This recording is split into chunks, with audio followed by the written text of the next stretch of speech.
Hello दोस्तों, कैसे हैं आप। उम्मीद करता हूं आप अच्छे होंगे।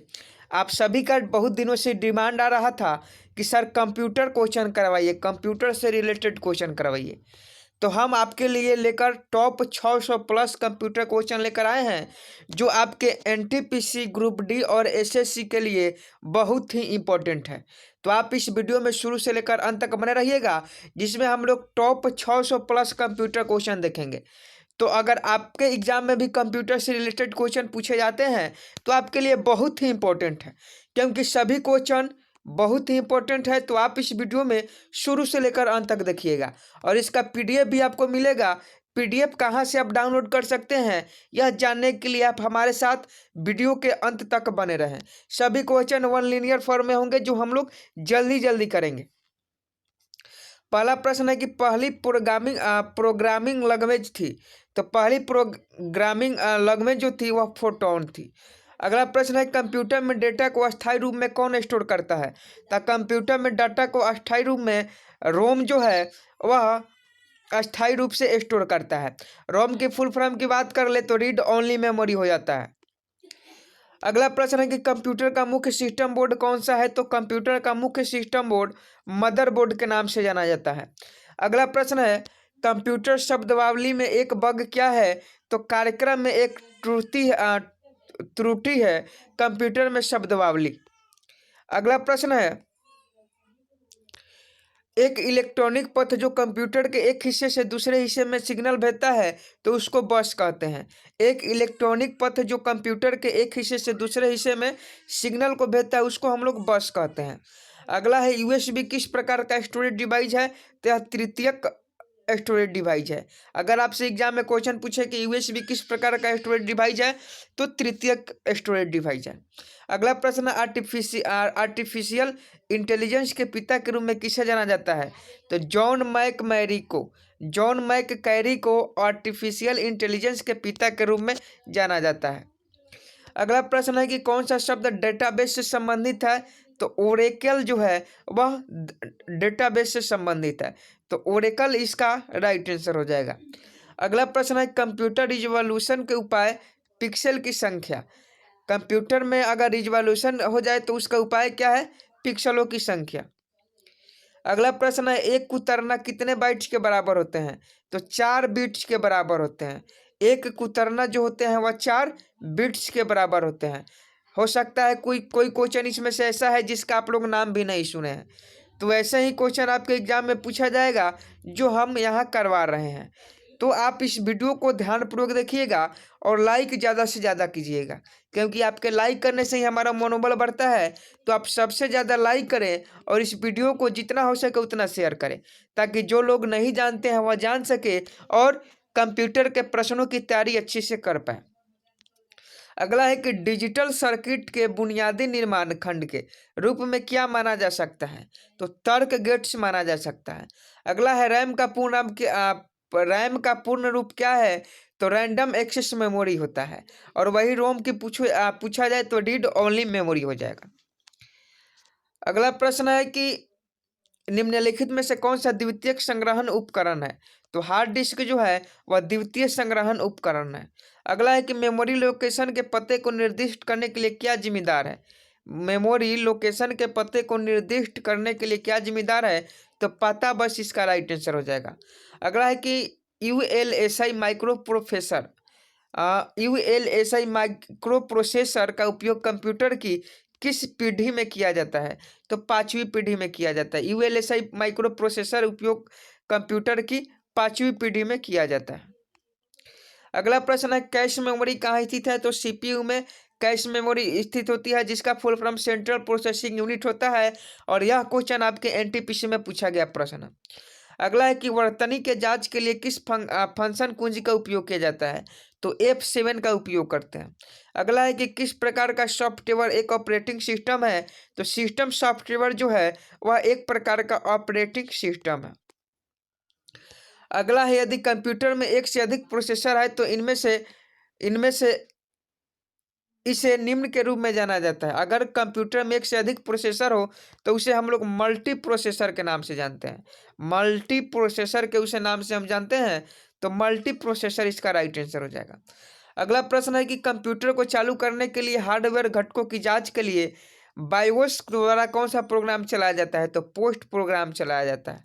अगला है रैम में ऑपरेटिंग सिस्टम को खोजने और लोड करने के लिए क्या जिम्मेदार है? तो बूट स्ट्रैप लोडर रैम में ऑपरेटिंग सिस्टम को खोजने और लोड करने के लिए जिम्मेदार होता है।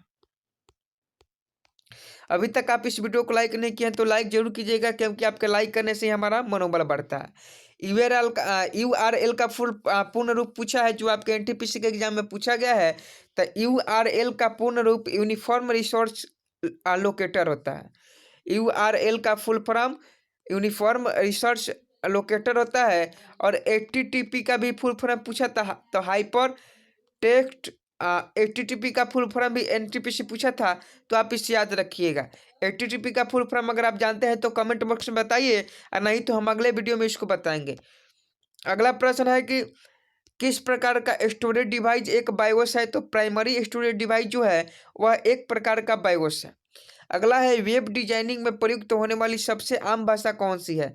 तो वेब डिजाइनिंग में प्रयुक्त होने वाली सबसे आम भाषा HTML है। अगला है बायोस का उपयोग लोडिंग ऑपरेटिंग सिस्टम के लिए किया जाता है।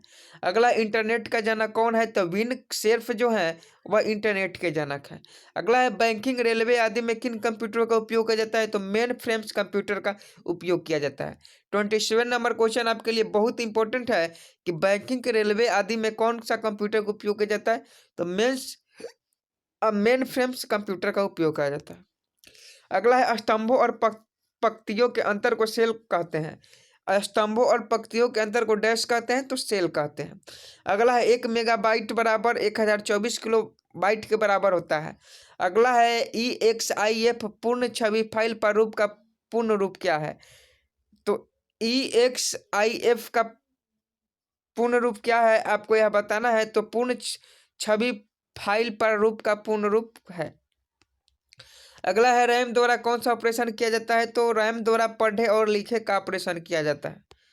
मतलब रैम में जो भी होता है उसे आप पढ़ सकते हैं, लिख सकते हैं। अगला है डब्लू का अर्थ क्या है? तो वर्ल्ड वाइड वेब होता है। अगर वही आपके पास 4 गो डब्लू हो तो वर्म वर्ल्ड वाइड वेब हो जाएगा। अगला प्रश्न है डॉक्यूमेंट मूवी इमेज और फोटोग्राफ आदि को एक फाइल सर्वर में रखा जाता है। डॉक्यूमेंट मूवी इमेज और फोटोग्राफ आदि को एक फाइल सर्वर के रूप में रखा जाता है। अगला है डैश में संग्रहित किया जाता है। कंप्यूटर में सेव की गई फाइल्स को कहाँ सेव किया जाता है? तो जीबी डिस्क में सेव किया जाता है। अगला है कि कंप्यूटर के संदर्भ में OSI का क्या अर्थ है? तो ओपन सिस्टम इंटरकनेक्शन। OSI का full form open system interconnection है। अगला है कि कंप्यूटर के संदर्भ में GUI का पूर्ण रूप क्या है? तो ग्राफिकल यूजर इंटरफेरेंस है। अगला है रोम है गैर वाष्पशील जो है वह रोम को कहते हैं, जिसका full form read only memory होता है। अगला है एंड्रॉइड एप्लीकेशन में आमतौर पर निम्नलिखित में से किस भाषा का उपयोग किया जाता है? तो जावा भाषा का उपयोग किया जाता है। अगर आपके पास एंड्रॉइड एप्लीकेशन है और उसमें जो भाषा का प्रयोग होता है वह जावा भाषा होता है। अगला है MPG एक फाइल एक्सटेंशन है जिसमें किस प्रकार की फाइलें रहती है? तो यह वीडियो फाइलें रहती है। अगला है कि निम्नलिखित में कौन सा कंप्यूटर का इंजन है? तो प्रोसेसर कंप्यूटर का इंजन है।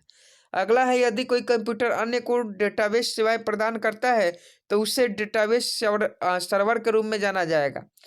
अगला है कि इंटरनेट पैकेट में किस प्रकार के स्विचिंग का उपयोग किया जाता है? तो स्विचिंग का उपयोग किया जाता है। अगला है कि मेमोरी और ALU कंट्रोल यूनिट के बीच संचार के लिए कौन जिम्मेदार है? तो इसमें मेमोरी जिम्मेदार है।